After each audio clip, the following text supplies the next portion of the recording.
황당한 일이 벌어졌습니다. 임신이 안 돼서 고민을 하던 이 난임 부부가 체외 수정에 시도해서 아이를 갖게 됐는데 이게 유전적으로 내 아이가 아니야. 어떻게 된 일일까요? 함께 보시죠. 2012년 결혼한 그래서 뉴욕에서 살고 있었던 한인 난임 부부의 이야기입니다. 이 뉴욕에서 유명한 이 난임 병원이 있다고 해요. 그런데 그 유명한 난임 병원이 왜 유명해졌냐면 한국의 유명한 산부인과 병원이 뉴욕에도 이 난임센터를 차렸다더라 라고 광고가 돼서 이 한인들 사이에서 꽤 유명한 난임센터에 방문을 했던 거예요. 2018년 9월 체외 수적에 성공을 합니다.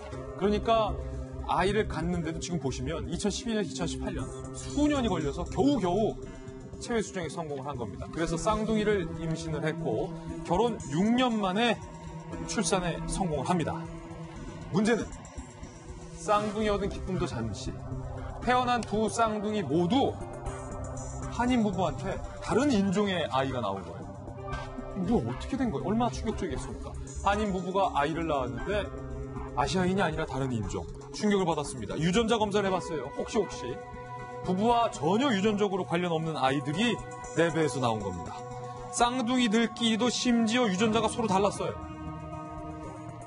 결국 이 부부 양육권을 포기할 수밖에 없었습니다. 의료과실, 사기 등등 16가지 혐의로 난임센터를 고소를 합니다. 그런데 이 난임센터 수상한 게 한두 가지가 아니었던 겁니다.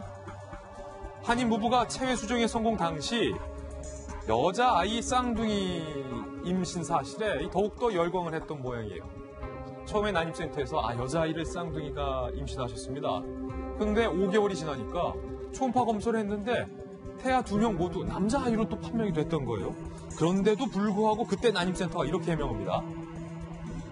초음파 검사 그 정확한 것도 아니고 결정적인 것도 아니니까 여자아이 쌍둥이 맞고 두 분을 닮아서 예쁩니다. 이런 말 했는지는 모르겠습니다만 이런 식으로 안심을 시켰겠죠. 그런데 나중에 태어나고 보니까 다른 인종의 성별도 달랐다는 거예요. 논란이 일자 국내 유명 산부인과 측의 입장도 나왔습니다. 그런데 이렇게 입장이 나왔어요. 2002년부터 청구대행 서비스와 연구협력 계약을 체결한 곳이지 우리와 지분이 있거나 경영 의료 행위가 있거나 전혀 우리랑은 상관이 없는 난임센터다라고 입장을 해놨습니다. 일단 곽 교수님, 네. 이런 황당한 경우가 있어요. 한인 부부가 아이를 낳았는데 다른 인종이에요. 네, 그렇습니다. 2012년에 이제 결혼을 했고요. 뉴욕에서 이제 살고 있는 부부인데 이분이 이제 그 시술을 받은 곳은 이제 LA에 있는 그 불임센터입니다. 그런데 이제 이곳은 이제 한국에서 산부인과로 상당히 유명한 병원 이름을 차용을 한 그런 병원이기 때문에 상당히 실력이 있는 걸로 이렇게 생각을 하고. 예. 뉴욕에 살면서 LA에 가서 이런 시술을 받았다. 이거는 굉장히 그 임신에 대한 열망이 강하고 굉장히 적극적인 그런 의지가 있었던 그런 부부가 아닌가 이제 생각을 합니다. 예. 그래서 체외 수정에 성공했다고 굉장히 기쁜 소식을 들었는데 결국 아이를 놓고 보니 여자아이도 쌍둥이 여자아이도 아닐 뿐더러 인종적으로 다른 거예요. 인종적으로 다르다. 그런데 또 이 쌍둥이 아이 둘 사이의 또 서로 이제 DNA도 이제 다른 통상적으로 이제 일란서 쌍둥이 같으면 DNA 구조가 같아야 되는데 이것도 다르니까 대체 어떻게 된 건지 도저히 이해할 수 없는 그런 일이 벌어진 참 겁니다. 희한하네요. 예를 들어서 다른 부부의 유전자였다면 쌍둥이들끼리는 유전자가 같아야지 상식인데 쌍둥이들끼리도 유전자가 달랐다. 이제 그렇게 되면 상당히 이걸 갖다 이제 혼란스럽죠. 유전자 이 관리를 상당히 제대로 잘못하고 해가지고 상당히 이제 혼란이 발생한 거 아닌가 이런 걸 의심할 수밖에 없는 그런 어떤 상황이 된 겁니다. 그렇군요. 지금 손수호 변호사님 법적인 논란은 네. 그 한인 부부가 찾았던 난임센터가 국내에 있는 유명한 어떤 산부인과 병원의 이름까지도 차용을 해서 썼다라는 건데 국내 산부인과 측의 입장이 좀 어려워요. 청구대행 서비스와 연구협력 계약만 체결한 곳이기 때문에 우리는 책임이 없다. 어떻게 받아들여야 됩니까? 결국 지분 관계 그리고 또 경영이나 의료 행위 관련해서는 관련이 전혀 없다는 그런 주장인데요. 예.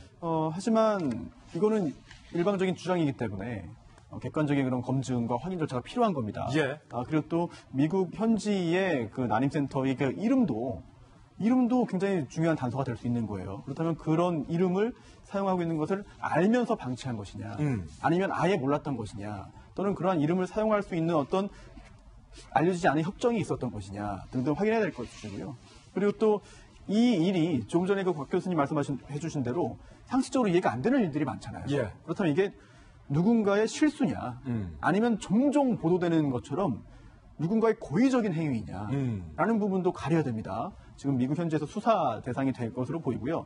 또 형사적인 부분과 별개로 민사적인 부분을 따지면 우리나라와 또 많이 달라요. 즉 누군가의 고의든 과실이든 그 해당 그 센터의 잘못으로 인정된다면 이거는 손해배상액이 어마어마할 겁니다. 어마어마하다. 따라서 해당 1호기관의 도산 가능성까지 점쳐질 정도로 굉장히 심각한 그렇습니까? 그런 사안으로 볼 수 있겠죠. 아이를 낳는다는 과정이 우리 손소 변호사님도 또 아이 낳는 거 옆에서 보셨지만 10달간 그 배불러서 그 고통을 감내하고 아이를 낳았는데 야, 이런 결과가 있다면 얼마나 황망하겠습니까? 정말 황당한 사건. 미국 내에서 수사가 어떻게 진행되는지도 저희가 계속해서 지켜보겠습니다. 두 분과 함께 두 가지 사건 풀어봤습니다. 감사합니다.